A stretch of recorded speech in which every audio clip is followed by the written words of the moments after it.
Lads, wow. Well, we meet again. For all the listeners and viewers, this is Raymond Ridge. This is James Midwinter. The usual Crate 08 crew. It's sad to have to meet up like this, man, and it be about Darkman X, Earl Simmons, DMX, RIP, man. How are we all feeling now we've heard the news? A week in hospital, long time, wasn't it? And then yeah, it was a really strange one, wasn't it? Like, just kind of knowing it was over, but wasn't. It was odd, wasn't it? Yeah, and it's strange because as well, just after the verses, like, it's been such an optimistic time, hasn't it? Because he was right there, and he was in banter, and it was just I don't know. Yeah, it was a shock, really. Yeah, it was a shock. It wouldn't have been a shock 10 years ago, I don't think. I think 10 years ago we'd have been like, fuck, that's just so sad. But he was on a spiral, and it's like, it's so annoying and so awful that it was like, fuck, he was almost on the verge with new tracks, the new Locks track. He's got a film coming out about a serial killer. It was like, yeah, I'm kind of here. Of course DMX has got a film coming out about a serial killer. Let's go. You know what I mean? Mm-hmm. But new Def Jam album as well, like working with Steve Rifkind again. Like, Yeah, I know. It was going to be, well, I'm sure that'll still drop. But lads, I mean, we've had quite a few guests on and we've all like talked about X. And I thought for us, what we should do is bring just some of our favourite memories, some of our favourite stories, but more than anything, some of our favourite tracks or albums, and maybe just go through why we loved him so much. So I was thinking if we listed a few tracks that we love, and just kind of tell us why. Yeah. So if you guys are down, I mean, there is that. I think we should get to that. I think it'd be a remiss not to mention the fact that like DMX is like where this podcast started, really. Yeah, you know, absolutely. Just the whole like that moment. So I remember, I don't want to talk too much about when we were in uni, blah blah blah blah. But you know, when you start at uni, but you will. It was '99, so you know. It's dark and hell is hot. Is this a memory? Yeah, this is you two. It's got nothing to do with me. I wasn't there. All right, well, you just buff out for a minute. Why don't you just go and massage your background for a little while, and then. Basically, I mean, I'll get straight to the point. Long story short, you start uni and you're meeting people, and you're like, these are just they're only going to be acquaintances, and then someone mentions, there was a guy in my halls that was playing DMX, I think, and I remember thinking like, oh shit, I gotta find this guy, and I was at the student bar where I saw Cam was speaking to other people, and I just must have been in the background going like, DMX, just. My Friday's anthem. Yeah. I'll always remember those immortal words, bro. He came up, I heard you're into DMX and Rough Ryders, and no one had ever said that sentence to me before, mate. And it was like, as we all know very well, listening to this podcast, I lived in a village, and there was no one who listened to DMX apart from people I got him onto, you know what I mean? And it was like, well, actually, at that time, I don't even think you need to get him onto, because at 99, X was the man. He was top of the fucking, king of the hill, bro. So, Jambo, tell us your first memories of X. What was the X's memories? What was the first thing you remember? I believe it was probably listening to the seminal Posse cut 24 Hours to Live, which I don't think we've discussed enough on this podcast. We have discussed it in an episode on Mace. It's a brilliant, off an absolute classic hip-hop album that should be in Crate 808. Yeah, Mace's album. He was on that. I remember thinking, that was fucking great. And I was saying to you the other day, I literally bought the Lox' first album, not a very good album, just because it had a DMX. I saw on the back it had a DMX verse on Money, Power, Respect, which is a fucking banging tune. Yeah, so, and the video where he's in like the window, when he's like standing out the window and he's just rapping like a motherfucker. Oh, I love that. Yeah, love Money, Power, so Respect. yeah, I'm quite excited to celebrate the great man's life. I've got my black hoodie on. I got my Timberlands on. I got my grimy Carhartt jeans. I've got the Kool-Aid on my lips. Oh no, he doesn't like that, does he? Doesn't like Kool-Aid on your lips. I've not got that on. He doesn't like. But yeah, he you was. Got your ski mask? No, I don't have the ski mask, but I will later be getting topless in a prison yard with about 60 massive bricked up dudes. Yeah. So big. Some of them. I've been watching a lot of their videos this week, and then those blokes are massive. Why are you all topless, guys? Why? Don't matter. It's hot, innit? It's hot, and I've got massive arms. Yeah. I've got arms bigger than my body. It's amazing. But I was. I love DMX. He was probably. I think I've seen a few people saying this. He was kind of like the first artist that I felt like I discovered and by myself, right? Because at that age, people had shown me Wu-Tang and stuff like that. But this is the first artist I was like, oh shit, this guy's new on the scene and stuff. So I know. Yeah, and the which thing is remarkable because he wasn't new, and that's the thing. For I know. us, It was weird, isn't it? It was really weird. It took him so long to get there, but when he got there, bang! It was just like, wow. And Ray, the thing is, I was just going to say, you can see his influence, in so much of who we are, on this podcast today as well. The whole. A big part of a lot of his tracks was that whole having a conversation with himself, the whole having a conversation with. That's Cam. That's Cam on the podcast. That's Cam all fucking day long. That's all fucking day long. And then it is. And then with Jambo as well. There's DMX's third album, which is and then there was X, which is basically every relationship he's ever had. So. Oh fucking hell! That was not even a subliminal. It was straight vicious, a vicious diss. I think that's it. Ray, Right. I think you won the podcast. I think that's the best diss that's ever been dropped on this podcast. Fucking hell! Wow. Ray, Jesus, man. And then to be fair, I'd say with me it would be just growling constantly while you're both talking shit. That's basically what the podcast is, isn't it? Me getting fucking angry about you talking. One of the most used things Ray's ever said to me generally in life is, what the deal is, never forget what real is. And I think, and it was like, Jesus. And mine's always, I think I've always used the method, man, two tears in a bucket, fuck it. It's just, it becomes part of your vernacular, doesn't it? And as well, the weird thing, it would be, I just remiss, I don't want to keep butting in, but there's some things that we got to acknowledge first as well. From one of our first debates was, It's Dark and Hell is Hot. I brought that album, and they went up against Cuban Links and All Eyes on Me, and DMX won that debate as well. So that just shows where Crate 808 has stood with DMX from day one. So it's true. I got absolutely ripped for that, for making that judgment call. Ray won that one. But that go back, check them episodes out. That episode was dope. And just going into Dark and Hell is Hot, man, that album. I mean, if we're going to go into some of our favourite tracks and albums, let me kick off. Let me just kick off. Before you kick off, can I just ask a question? Ray's just pointed to his little sign in the background. That bit's pointed. When you bought that frame, did you buy the frame first and then the DMX thing, or was it the other way around? Because if it was the other way around and you bought that frame for that, that's ridiculous. I think it can't. It's like a $3 frame. Let him rest in peace, Ray. Let him rest in peace. There's no square frames anyway. They're all A4. Okay. What do you want me to do? Stretch the image. Look, this is obviously just put up for the podcast. For the podcast listeners, to go to YouTube and check out Ray's attempt, because it isn't great. But what Jambo's doing is great. I feel like I'm going to have to turn this off because it's a just bit put another weird. image up. Also, I love that. Jonathan Mannion, big up, and obviously on the hoodie as well. His, one of the things we talked about with a few other guests is how photogenic DMX was and how much he just, in image alone, you get so much from him, and that was so many iconic images from X. But because I was going to talk about how we all got into X, but also his songs, and this marries up kind of perfectly for me. And one of my favourite songs for X is the intro to. That's literally what I got written here. Yeah.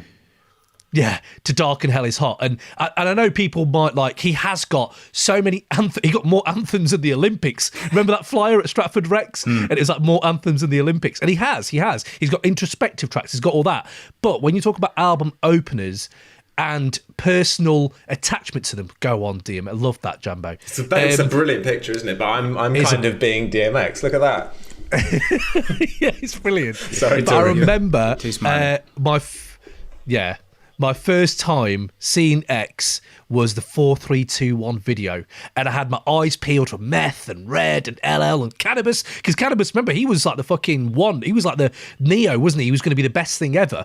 And then seeing this guy with pit bulls and ski masks and just coming out of nowhere, for some reason at that time, I don't know what it was, but I was beguiled by that because I didn't know who he was. And then Westwood, I remember listening taping Westwood, having my headphones on, my dark room on my own, and then hearing, I heard they're locking down the industry on some shit, like some power shit. And I was like, who is this? And then it was just dong, that whole thing. And that Westwood tape I rinsed on that show. He played Intro, Stop Being Greedy, and Rough Riders Anthem. And I was just like, okay, this is my favourite rapper now. Game over. My favourite rapper now. Yeah. Yeah, and that's for the me, thing.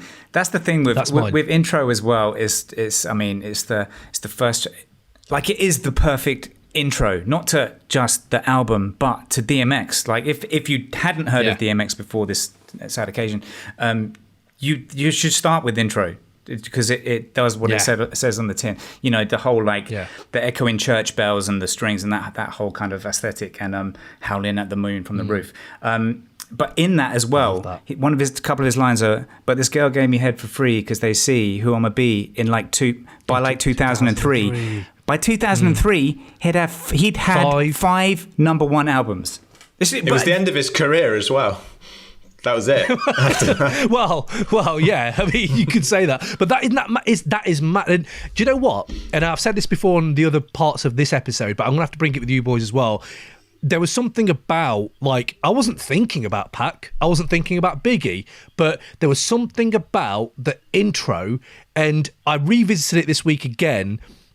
And hearing that bit where no one's rapping, and it's just that little skits from the song from a film where he's like, I don't give a fuck, that whole bit in the back, it brought that same essence of Tupac, and that forebodingness was everywhere. You know, that kind of death is all over his albums, and just trauma is just splashed all over his character and everything, in interviews to videos to everything. Even if you're doing a smooth track, the way he's delivering lines are still like tinged with sadness at times. And I think and I'm with you, mate. I think Intro is right up there. Jambo, what have you got, mate, for like songs that you loving? Well, what I mean, like, I just think that first album, like Fucking With D on that, always hits really hard. It's like a bit of an underrated one in terms of, you wouldn't probably put it in like top 5, top 6 songs or whatever to think about, but to me, like, it just bangs. I love the production on that whole album. But like, what's on the second album, Bring Your Whole Crew? I always remember when I was in like a full DMX mode, and then that album came out, and like, that's just one of the hardest songs ever.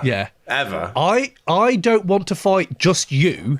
I love the way he says, I love when and it's like, I love it when you bring. It's preferable for you to bring a whole crew.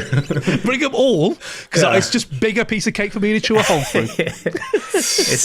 They're so fucking good. It's so hard. And who else at that time was dropping multiple albums in a year? Like, I don't remember that. I don't remember that being a thing. You know, they may have done before that, but I don't remember in my vicinity, like, apart from Pac, obviously Pac with Machiavelli and Pac, but you have to think he died, so were they rushing it out or whatever? But DMX doing that and both going to #1 was just fucking crazy, man. The fucking great thing about DMX is that, like, he never really got into rapping about, like, because obviously, I mean, have you seen the Rough Riders documentary where they're like, all he wanted was some candy and he got given the candy factory, basically. He got shit in the matter of like months, went to being one of the biggest artists in the world. Never went into a shiny suit moment. Never, I've got all this shit. Not on the music anyway. Obviously, he like bought a lot of cars and stuff like that, but never really talked about that. It was more always talking about like his sadness, his pain, like his background, killing people. But like he never like switched up. I mean, there's not even his like more commercial singles off of those albums aren't like that. Even when you're listening to X is Gonna Give It To You or Party Up or What's My Name, listen to What's My Name and think that those lyrics shouldn't be on a #1 hit that kids are listening to. Like, the lyrics are ridiculous. Like, he's just like, and also I thought it was so underrated at the time, and I'd never heard anyone threaten to do stuff to your rib cage. I remember he loved saying stuff like, I'm gonna put one up in your rib cage, and you were like, oh, that is a good way of putting stuff in it, like put it in the rib cage and things. He was so unique, and I think we can't put down like his language use. His language use was crazy, and you know, like, I know we've got more to go into. So, Ray, I did want to hear more from your other. I know you got Intro, but what else have you got, mate? Like, tracks wise, you're loving. So, look, I don't want to cheapen this with a cheap and tacky gimmick, but if aliens came to planet Earth and we had to put together a playlist of 100 tracks to explain to them what hip hop was, like intro is on that, and obviously the Rough Ryders anthem is, and then the other one for me is the convo. Just there's the passion, the passion is just unmatched, and just the whole. But there's so much content in it as well, and then it's his flow as well. It's unlike anyone else that the kind of kind of like staccato offbeat, but in rhythm, different voices. Yeah. It's just and it was you who brought me, and it was you who, and it was you. The way he's doing that, and the way he ends that track, and he just goes, "Shine your light on me," and it's like. Yeah, and but how it drops as well, because it drops after the prayer, and so the prayer ends, and then it's just got that, just the way the beat comes in. It's it's an incredible. You know what's fascinating to me about X? You know what's fascinating to me about him is his unwavering faith. Like, I can't even imagine the stuff he went through, and listening to all the stories about him, like being beaten up by his mum, being hit by a truck, like sleeping in bins and having his jaws wide and all this stuff. Imagine living that life as a kid, right? And then you just being so adamant, the Lord has made this for me to go on and do stuff. And it's like, I find it really kind of like, it's just touching, but it's also kind of like really amazing how he just unwavering, and prayers on every album, just prayers all the time, and pretty crazy. I've heard people get pretty into this whole Christianity thing, don't they? It's been around a while, and I always wondered why. But it's. But I think what's weird for me is that like I'd hear unwavering faith in my family, of course, but in hip hop. To marry, look at the album covers alone, to marry blood and flesh and all this and satanicness to the Lord, it kind of obviously works because they're two sides of the same coin. But also, I've not heard that in hip hop, where if you're being preachy and talking about the Lord, I'm probably going to switch this off. Not with X, you're just going to rewind it. And you're I do. Yeah. I don't like all the prayers. I don't like them. Never like them. Just a massive atheist. That's what it is. It's just not it's never been my jam, the prayers and stuff like that. Like, same. Yeah. And but as in his lines anyway. With the prayer on It's Dark and Headless Heart, that you can't. I listen to it sometimes for the transition to the combo when the beat kicks in, because the prayer is like a long intro to the combo. Yeah, but the kind of I don't know. But I guess for the most part, I'm skipping most of the skits. I mean, that's my pattern with all fucking hip hop anyway. Really. Yeah, no, true. Yeah, you little knucklehead motherfucker. Yeah, you need to go to the mosque. You need to go to the mosque. It's like he forgot his line. Like the boy. Oh fuck! I'm at church. Oh, but that's also another thing. Like DMX did have love for, like, it wasn't like obviously he's a Christian, but also it's like they had Islamic stuff, all that. Yeah. It was all there. But one of my other tracks that I love, and I feel like, and man, big up Thomas Hobbs, because he absolutely nailed the same thing I felt. But Stop Being Greedy. Yeah, that's a fucking great tune. That. And I know hyperbole, and when someone passes and it's like, oh, you do big things up. But I do think it gives you perspective and a bit more of a different prism to look at the impact of what someone did. I remember at that time we were all backpackers, and Stop Being Greedy was our fucking moment. That was our punk moment. When all this commercial shit was going on, he was our Sex Pistols. He was our, like, fuck you, stop being greedy, give to the needy. And he did it forever. That was him always. And I remember that track for me was just one of the moments where I was like, shit, like, you're changing the landscape of rap and just being so explicit. It wasn't even doing it like whatever. He was just like, yeah, it's you motherfuckers need to stop and give it back to where this culture and music come from. And I think Stop Being Greedy is exactly it's that. It's a bit like his Gimme the Loot, isn't it? It's kind of like his Gimme the Loot moment. Give me the loot. Using the different voices and stuff like that. It's got similar-ish kind of. I like ribs is touching. It's a good way of saying you're hungry. Yeah. See what I mean with language? I think for me the tracks, like the ones that have come. Are we saying top fives? We're doing top fives, aren't we? Top 5 tracks? It's kind of a top 5, I suppose, but yeah, well, they always change, don't they? The top 5 for me is, we've already said intro and the convo, but the other 3 are the more party tracks, because the thing that I found great about DMX is that while he's really serious and gruff and dark and, church bells ringing, all that kind of stuff, like when you juxtapose juxtapose that, his kind of, it's not anger, is it? But it's kind of controlled and articulate anger and pain. Yeah. But then you hear "It's All Good." And it's just about just having sex with women. That's all it is. Just like that whole concept of him. It's not in one of my top 5. But that track that what these bitches want with Cisco, and all he's doing is just listing girls' names. That's it. I know. Who does that on a number one hit? It's just like, about 3 Kims. About 3 Kims. About 3 Kims. Like, come on, man. I know. Just making sure, and everyone knows it as well. It's a meme, isn't it? Everyone knows that track. Yeah. Everyone knows it. It's good. It was good practice though, because later on he had to do that for all his kids. Oh, mate. There's nothing wrong with having loads of kids. I'm just saying, memorizing all those fucking names is difficult. 17 names is a lot. Yeah, 17 that's names a lot. is a lot. I know. I was actually going to say there about you're saying there about the pain in what he does, but yet he also does those other tracks. I've been finding it really weird in the last few years, especially. But like, when someone has come from so much trauma, pain, and just violence, and yet we're in clubs dancing to it.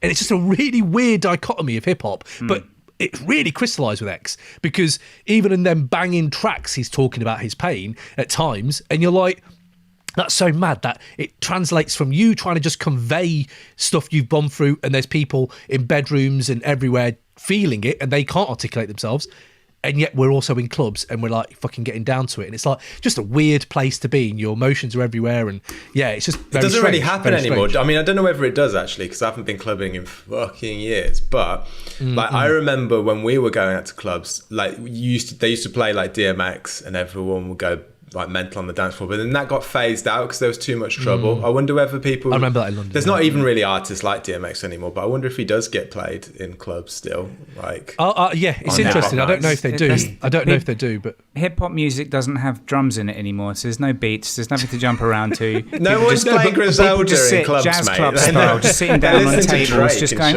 this is interesting. Yeah. It's like a drummer walks in, like, no, we don't need you anymore. Cheers, Al, nice one. All right, carry on. Well, okay, fair enough. Jambo, did you have another track? I know Ray just did one. Have you got another track? It's one that, like, it's an obvious one, but one that when I was younger, I didn't really... Everyone seemed to really love it, but I wasn't as into it. But now as I've got older, like Slippin'. As I've got older, that's meant more, especially with him dying recently. Like, it means more now than it did when I was young, and all I wanted to do was hear, like, Get At Me Dog and stuff like that. I didn't want to hear the slower stuff, but there's a reason why that was huge over here and everywhere, really. It's, like, such a beautiful sort of... open wound. Yeah, exactly. That track is an open wound. A look at his life, really honest. Yeah, exactly. He's always been honest. And the fact that when he says on that track, man, because Slippin' is in my 5 as well. Slippin' is up there for me, because I feel, even at the time, the video, everything about it, we were living together, Ray, when that came out, I think I remember seeing it on telly loads. And it was like, that line always stuck with me, where I was like, damn, was it my fault, something I did to make a father leave his first kid at 7 doing my first bid? Yeah. I mean, what other really, really popular, I don't know if it went number 1, but it was very popular track in hip hop is that open and vulnerable? Like, just that vulnerable. Well, honest, we were talking about the Ghostface, like when we're talking, we've not even, that's not come out yet, but in terms it's coming. It's coming. But All That I Got Is You. That we came up with a category, it was like not ballads, but like hip hop. Slippin' is in there in that respect of All I Got Is You is just... I don't know what you'd call it. It's not a ballad, is it? Because ballad's a love song. It's not, but it's one of the most blues, like a blues song almost. Yes, bluesy. It definitely has. I mean, come on, let's everything. Not forget, I Can Feel It as well. Go on. It was on the first album. I Can Feel It, and he sampled Phil as well. I mean, come on, and he pulled it off. Phil gave him clearance. Phil gave him clearance. Wicked. Because that's the thing as well. It's. You might hear it at first and be like, oh, come on, it's an obvious sample. But he fucking owns it as well. It's absolutely. And it is, that's the thing, isn't it? It's so obvious. I remember at the time when it came on, I was like, oh, man, please don't. And then it was like, oh, no, please do. This is actually amazing. And from all accounts I've read, Phil Collins does not clear shit. And apparently, like, he talked to X, he talked to the guys at Rough Riders, and he was like, and when he heard X on it, he was like, oh, I love this. So, man, if Big Phil Collins is saying yes, you know I'm a big Phil Collins fan, mate, so I'm in. But I had another one. I mean, Slippin's up there as well, obviously. But I had, and I think it might be one of my favourite X tracks generally anyway, is Look Through My Eyes. I know we're really going to his first few albums here, but I think they're so monumental. But Look Through My Eyes, if you listen to that track, it's a perfect introspective DMX track. It's got everything about his life that is so crazy, especially the way he ends it. Feel the pain, feel the joy of a man who was never a boy, for real. And you're just like, that's brilliant. Fucking incredible. And the way he just says, "Not feel me, y'all." You know that bit where they break the biggest? He'll do a rap and then they go, "Feel me, y'all," and then he'll go straight to the next verse or the next bit. Everything about it, they break it up, the momentum of it, everything. And lines like, "Then know why I do dirt in the street if you walk in my shoes and hurt your feet," and stuff like that. And that's actually never forget the real is where that's the line it comes from, isn't it? But yeah, no. Yeah, I think, I mean, every track on that album, particularly, like it's just content filled, and that's. I don't want to compare it to hip hop today, but it's just there's so much in every track, and it's just the honesty, the pain, the expression of all that is just. But again, you know what? My next two tracks. I don't want to move on from that. And she weren't going to say something about that.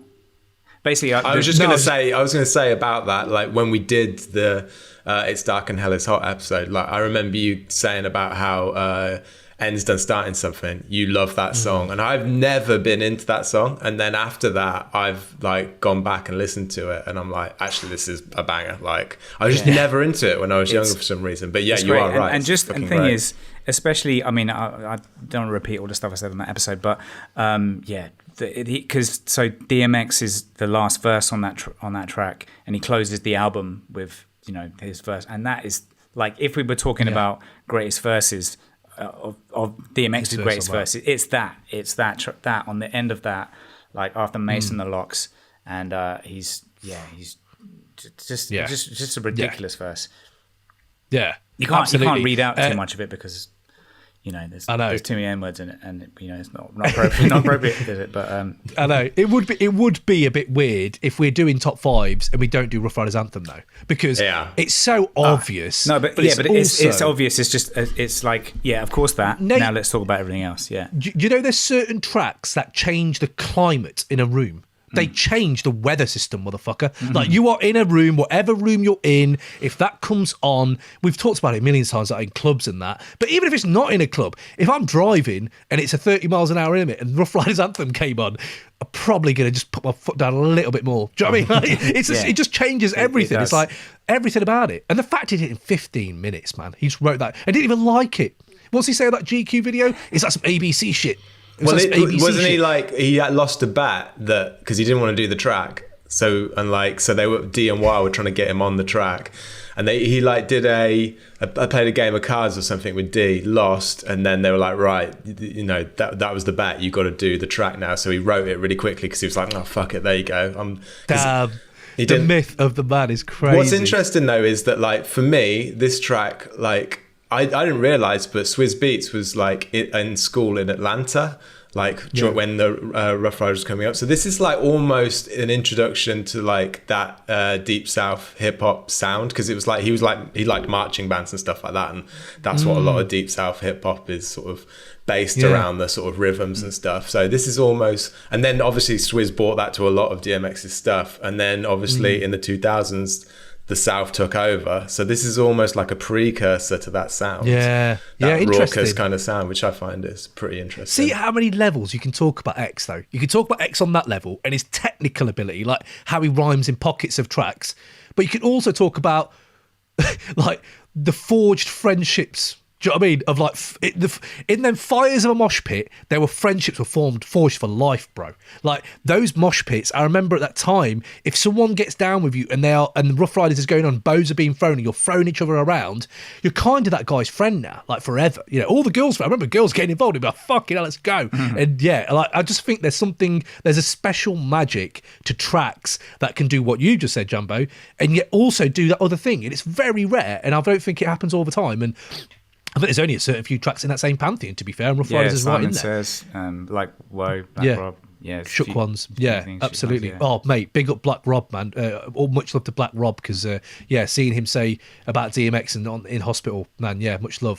But is there any other tracks you guys have got? Yeah, so I got two others. I mean, they're but party tracks as well. And again, I'm just going with that. I just like that combination of his roughness with that kind of upbeat tunes, but upbeat. We Right Here and Get It on the Floor. That's that the beat to get it on the floor. Get it on the floor. Get it on the floor. I love Get It on the Floor. So sick. It's one of my favourite Swizz beats. Totally. It's one of my favourite. It's just Swizz one of those beats. ones that comes on. I'm like, oh shit. Get it on the floor. Yeah, just like, even if I'm just doing the washing up, you can't not move to it. You can't not move to it. I'm going to do a Ray favourite here. Yesterday I was going for a walk. I walked into my cul-de-sac. Get It on the Floor came on. I started walking differently. Yeah. I'm 40 years old in Derby, and Get It on the Floor is coming on. Magic of DMX. And you know what else? That's it. Exactly. And you know what else about DMX? And I think by the time Get It on the Floor, people might have been like, he was around, like he was so big and he was just so everywhere. But let's just remember that his second verse alone, he was recalling some of his best rhyming on Get It on the Floor. Like when he's like, I can't even rhyme it, but the way he starts the flow on his second verse about being at the crossroads and not sure which way to go. Yeah, the way he rhymes the that flow kind of on up, beat. Yeah. It's so what's the word you always use? It's so satisfying. Yeah, it's so satisfying. Yeah, So I special shout out to Get It on the Flow. And you know what? Special shout out to Trina Mo as well. If we could do special shout outs. Have you worked out what Trina Mo is about? What is Trina Mo? I don't know, but big up Joel, because Joel, one of my boys, hit me up. And again, the power of DMX. I've not talked to Joel in almost a years, and it's like he called me up because DMX passed away. It's another one of them friendships that have been forged through his music. It's like, we talked about Trina Mo, and I was like, oh yeah, shit, I forgot about that track. So I don't even know what it's about, mate. I can't even actually remember, but I do remember him going, nah. I'm like, he's being so childish, yet I kind of love it. It's weird, isn't it? You kind of let him go. I looked it up, and it said that it was his friend. Just got a friend who did a dance, and her name was Trina Mo. Brilliant. But isn't that brilliant? He would do Mickey and like Pac-Man and all these little bits that were just like, what is this about? Crime Story. I play like a bitch. That whole little bit. I play like a bitch, and he goes, "Oh no! Oh, I hope you catch him. Oh, I'm scared. Oh, thank God that was over." You know what I mean? Just because that's quite a serious story. And then he pretends to be a girl in the middle of a track. All right, fine. His imagination was on another level, and you can't help but think where that came from, where that was formed, and a lot of that in his own words has been, you know, when my mum was locking me in the room for the summer, or when I was in solitary, she didn't mind. I remember him saying he went to jail. That was it. What Swizz said in that amazing video. He went to jail to get away from the pain. Imagine that. Imagine living a life where you go to jail, and then you see him joking about it on the Top 5 cameo with Chris Rock, and he's like, I'm leaving this motherfucker. And you're like, wow, like it's crazy how much. His life was just quite a good actor, by the way. Yeah. I thought he brought something to it. Definitely. I'm not sure if he's Pat levels. I thought Pat was kind of trained. What are you doing, Ray? What are you doing? The shine. It's literally been grey skies all day, and then the fucking sun's come out now. It's a greenhouse. There's a glass there. I'm sweating. He's putting like a Nelly Band-Aid over the top of his camera. Hey, I tell you what, that when you talk about the children of X, and their legacy is fucking real, man. Like, obviously everyone talks about Ja Rule, but I remember him on a track going, I ain't Ja Rule at the end. Like, that Ja Rule was in there, and now you got Kendrick Says. Do you pronounce Ja Rule, Ja Rule? No, Ja Rule. You keep saying Ja Rule. It is Ja. It is Ja, isn't it? You know me and Ja. You know me. It's Ja Rule. Yes, Rule. In German. Ja Rule. Did you hear the Ja Rule story that he had on Drink Champs? The one where he was saying that they got pulled over on the freeway and they had to leave their car because it was a rental and they weren't allowed to be in it. And it was him, Ja Rule, Memphis Bleak, and someone else, and they were all walking down the freeway. And they got picked up by a car like with girls in it. And they all got into this car, and they were driving along, and X was in the front with one of the girls, and she was like, I love your music. Have you heard this fucking guy who just is trying to sound like you? And X was like, he's back there. And he said he turned around and he said he saw. The thing that made me laugh was like, in that moment, I saw Ja's face and he like aged 10 years. And he was like, no, it was real. He'd heard it from other people, but this was like totally like non-partisan. He'd heard it like straight from the horse's mouth that he was ripping. That is DMX fantastic. Yeah. But this talks about the myth of the man. The man was like a walking, like, even when people might have been clowning on him online and stuff like that, even then, we talked about Shea Serrano doing like normal things DMX does. Just him doing normal things was amazing. And we've seen him at Albanian weddings now, people. That was ridiculous. Like, we've seen him at Albanian weddings. We've seen him like, I remember well, we talked about this on WhatsApp, but let's bring it. Sum 41. He was in a cameo on the Sum 41 video. What the fuck? And it's a really short cameo. It's just him driving through on a quad through a house. Yeah. And that making of that you shared, Jabbo, is great because he's meeting all the band and they're all like little boys, aren't they? He was really nice with them as well. He was very kind with them. But you hear he was nice. Mate, the woman he travelled with, they became friends. Like, you know, he had that. And I can't help but think, for all the trials and tribulations and drug taking and at points where you were like, wow, is he going to die? Like, he's so skinny at one point. And there were all these moments. For all that, you can't help but think maybe he did. Maybe he was that guy who was just showing love to everyone except like himself at times. Yeah. It's like crazy. Do you know what's really angered me in the last week? And like, I know that usually like I'm quite like the PC guy, always bringing up the like, oh, you shouldn't have said that in your lyrics and stuff like that. And all they did this. Like, what's annoyed me and why I'm not going to talk about that stuff this week is because like last week, like a bloke died who didn't look after his kids, was sexist, was racist, abused animals, like who married his own cousin, and then was plastered all over the news. Everything had to stop right there and then. And like, we all had to sort of like think about how good a bloke he was when he wasn't really a good bloke. No, exactly. And DMX died and didn't get like, and basically you see the son and stuff like that going, did DMX abuse animals and stuff like that? Which, by the way, I think I've looked into, and it is debatable because it was in Arizona and Joe Arpaio was the arresting officer on that, who's a fucking cunt. So all around, like, it just pisses me off that someone who brought so much light and joy to people's lives and came from nothing is being celebrated like less by the media in this country and in America than like Prince Philip, who's born into like privilege and did barely anything to make anyone's life any better. Yeah. So if anything, could put things back. But at the same time, I'm all right with it. Like, it's fine. It's not for them. Yeah, like, all those people that are doing that and celebrating. No, but they're literally pulling him down. They're literally, the week he died. No, but mate, you're forgetting, he's black, mate. That's what the problem is. He's black. But also, but to who? Who's listening to that? No one's listening, reading that and thinking, oh, you know what? Maybe there are some people thinking it's true. But also, it's just, I mean, it doesn't matter. The people that matter are going to celebrate it for. Celebrate. No, of course, but like the system is fucking bullshit. Like, totally. No. It's frustrating. It is frustrating, especially when you're seeing the memes, mate. Especially when people are putting them two in the clouds in the memes. Yeah. Don't stop doing it. I hope fucking DMX is in heaven running Prince Philip's chain right now.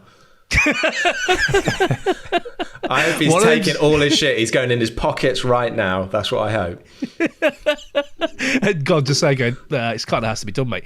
But yeah, I think, well, man, thank you for all that, mate. Lads, I think that's been amazing. I was going to say, another weird thing about the myth thing, and it only hit me a bit later when people were talking about it on Twitter, was he went into hospital at 4321 on the date in the American style. And I was like, that's so weird. Oh, so many things that went into hospital on 4321. It's LL's fault. It's LL's fault. One thing I was going to say before we go, is that like apparently in that Drinks Champ interview, he was saying that on the new album he was planning on working with Bono. So in a way, he went at the right time. I think I'm the only one who likes the Kendrick Lamar U2 track. I actually like the track until Bono comes in. I love the track until Bono. I don't like U2 either, but you know what? Let's not descend down that route, okay? Let's not leave it like that. But yeah, man, R.I.P. X. I mean, it's just been great to just go through this little like memory with you guys. Hope you guys are enjoying it. Subscribe, like the video, and obviously comments. Share your stories, man, in the comments for X, because I want to hear them. There's so many amazing personal stories. And big up all the guests who on as well. And lads, man, until the next time, I'm sure it'll be something a bit more like upbeat, and we can actually talk about, just celebrating these artists before they go. You know what I mean? Like before they go. So yeah, man. Yeah, totally. Wicked. Well, Wicked. Peace out, guys. I think what I'm going to do now is I'm going to stare pensively into the distance, listening to Slippin', and I can feel it. And I just want to say, if it's not too distasteful, about the Crate 808 Patreon, it doesn't cost much to support these conversations because our talk is cheap, motherfucker. Thank fuck. I really fucking thought. Don't do that. What are you doing? Don't pimp the Patreon. Oh, talk is cheap, motherfucker. Someone came on form today. You had me there for a minute. I was like, this is so distasteful.